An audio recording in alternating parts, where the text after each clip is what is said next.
Ni katika ziara ya naibu waziri wa elimu, sayansi na teknolojia Wanu Hafidh Amil katika chuo cha ufundi stadi VETA cha wilaya ya Chemba mkoani Dodoma, ambapo amebainisha umuhimu wa vyuo vya VETA kuwekeza katika mafunzo ya matumizi ya vifaa vya kidijitali ili kuboresha ubora wa mafunzo na kuandaa vijana kukidhi mahitaji ya soko la ajira.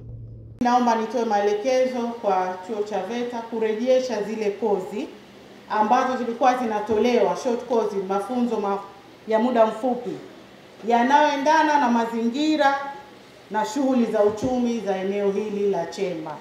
Na Mheshimiwa Mbunge ameshatuambia kwamba shughuli za hapa ni kilimo na ufugaji. Kwa hiyo twende tukatafute namna ya kutoa hizo kozi ambazo zitawezesha vijana wetu kuwa na ujuzi kwa muda mfupi. Kwa upande wake, Katibu Mkuu Wizara ya Elimu Profesa Caroline Nombo amesema wizara imeweka kipaumbele katika kuimarisha mafunzo ya vitendo ili kuwawezesha vijana kupata ujuzi utakaochochea uchumi na kupunguza changamoto ya ajira. Wizara imekuwa inaweka kipaumbele kikubwa sana kusimamia eneo hili la mafunzo ya ufundi stadi ili kama ilivyokuwa matamanio ya Watanzania wengi kuzalisha vijana wenye ujuzi, wenye umahiri wa kuchangia katika maendeleo ya taifa lao. Naye mkurugenzi mkuu wa VETA CPA Anthony Kasore amesema pindi ujenzi wa vyuo vya ufundi stadi nchi nzima utakapokamilika, uwezo wa kudahili wanafunzi utaongezeka maradufu, huku mbunge wa jimbo la Chemba Kunti Majala akisisitiza uwepo wa majengo pekee hautoshi bila kuhakikisha chuo kinatoa matokeo yenye tija kwa vijana. Serikali imeweza kutoa takriban bilioni 7 kwa ajili ya ununuzi wa vifaa hivi.